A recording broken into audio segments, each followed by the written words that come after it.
So recently there was just another leak about the lowriders for the 2025 model year from Harley-Davidson. Let's jump in it and check it out.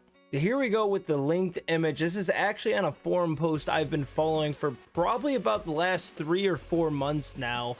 It's actually some of the information I actually got for some of like the rumor videos that I've recently did in the past. But looking at this image, we're actually going to see on the right side here, we have our brilliant red lowrider S. However, on the left here, we're actually going to have, it looks like, our Iron Horse metallic paint. And one big thing that I've already noticed is 2-in-1 exhaust. That's going to be one of the bigger things that we are actually seeing already. A 2-in-1 exhaust from factory on the lowrider ST as well as the lowrider S.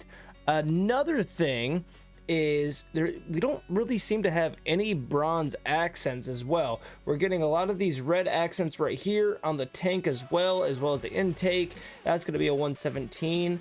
And another image that Harley actually posted on their website for the cruiser line, and then they later readjusted. You could barely make the words out where it said 117 high output. So leads me to believe we're going to be getting some type of high output 117 for the lowrider S and ST as well. In addition to this, we have our brilliant red. As you can see, you still have the red accents, and obviously it doesn't stick out as much because it's on that brilliant red.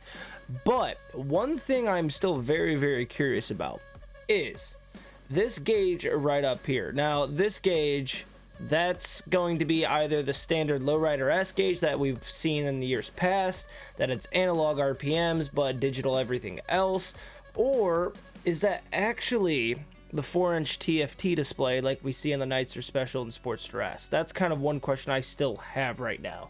I've heard some people say we are getting the TFT. I've heard that it's still just the analog, but it almost looks right here, it looks like a rounded gauge right here in the lowrider ST.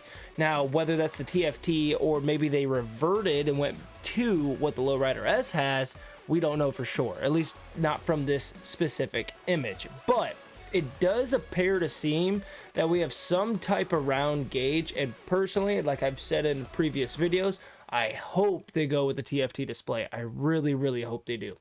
Another big difference too is on the ST itself. So with having a 2-in-1 and no longer having that shotgun exhaust, this saddlebag here is actually going to be symmetrical with the other side. And in case some people didn't know, this bag right here used to be a little bit shorter. It didn't go down as far on this side versus the other side. The other side was probably about this size as well, but that was because of the 2-in-1 exhaust that would actually go through. But now seems like we actually have symmetrical bags, and at least for me, I like things being symmetrical. Makes complete sense. So that's one thing, but we can now at least pretty much confirm 4 total paint schemes for these bikes, and that's of course going to be Billiard Gray, which is probably still going to be our base looking at the touring line still, but also Vivid Black is another one. Obviously you always have to have black, but now we can actually bring in Brilliant Red as well as Iron Horse Metallic as well, which personally, Iron Horse Metallic with a red accent kind of looks badass. I'll be honest, I wasn't really sure about this color, seeing it on the Street Glide, seeing it on the Road Glide as well, at least on the website. They never look the same in person versus the website. But seeing the color on here with the red accents actually looks pretty freaking nice. In terms of other rumors, like any type of liquid cooled head features, looking around this area, looking definitely here, it's really easy to see here. I don't see it anywhere. Any type of different style radiator. Still looks like your standard oil cooler that we have on the lowriders too, so it doesn't look like that's been changed at all. I could almost see that being done in, like, honestly, like another 3 years from now, 3-4 years. Harley will maybe wait and just push out that feature, and then boom, all the Softail cruiser line models will get it. But who knows if they'll actually wait that long. I mean, if you think about it, it's the Softail models, the Road King, and then what is it, your Road Glide 3 and Freewheeler that don't get any type of liquid cooling, because your Limiteds obviously already have it it's within the lowers. Your Street Glide and Road Glide, they already have it now with the redesigned cooler as well. And then your Revolution Max engines, well, that thing's entirely liquid cooled versus just liquid cooled heads on the other models. So maybe it'll be down another 3-4 years from now. Maybe they'll do it next year. Who really knows? But just quick little thing, quick little update with the Lowrider S's and STs. I think it's really cool to see some of these features with, I mean, we're going to be getting still that 117, which is nice. Didn't take this and look any bigger than before as well. Bar wise, looks about the same as where it was. It's just really, is this going to be any different also with the TFT, or is it just going to get an analog / digital display? Move my camera back over just to show you guys too, but with this image right here, you can just barely make out the letters where it's actually going to say high output for the 117.